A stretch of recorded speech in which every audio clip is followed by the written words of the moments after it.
जी अवांखे ॿुधाईंदो हलां त अॼु 34 ॾींहं बि सॼी सिंध जियां गंबड़ में जेको लॉकडाउन आहे उहो जारी आहे। अॼु 34 ॾींहं माण्हू जेके आहिनि उहे बुख ऐं बदहाली ऐं मज़दूरियूं न हुअण जे करे परेशान थी करे घरनि खां ॿाहिरि निकिरी आया आहिनि। माण्हुनि पंहिंजा जेके कारोबार आहिनि उहे खोले छॾिया आहिनि। ॾाढो ॾुखियो आहे, बेरोज़गारी आहे, सफ़ा इंतिहा। सिंध गवर्नमेंट कंहिंखे बि कुझु राशन पंहिंजे मनपसंदि हर यूसीअ में जेको ॾिनो अथऊं 10 खां 15 माण्हुनि खे हर यूसीअ में जेको आहे 3-4 हज़ार घर आहे त कंहिंखे बि राशन सरकारी सही न मिलियो आहे। माण्हू परेशान आहिनि।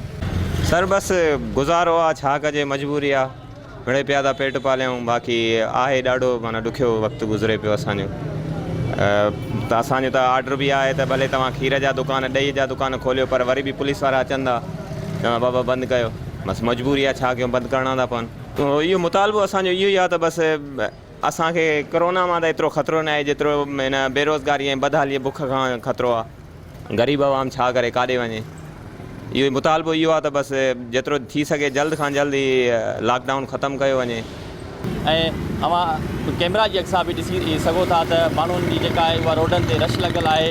माण्हू जेके आहिनि उहे शहरनि में मज़दूरनि लाइ बि अचनि पिया। माण्हुनि जेके आहिनि पंहिंजा कारोबार जेके मोबाइल शॉप आहिनि, इलेक्ट्रिक जा शॉप आहिनि, किरियाने जा त खुलियल हूंदा आहिनि, सब्ज़ी मार्केटूं, मेडिकल स्टोर, उन्हनि समेत जेके ॿिया लोह सीमेंट या जेके ॿिया समूरा कारोबार आहिनि उहे गंबड़ में जेके आहिनि उहे खुली विया आहिनि। माण्हू जेके आहिनि उहे बेरोज़गारी जे करे तमामु घणो परेशान आहिनि।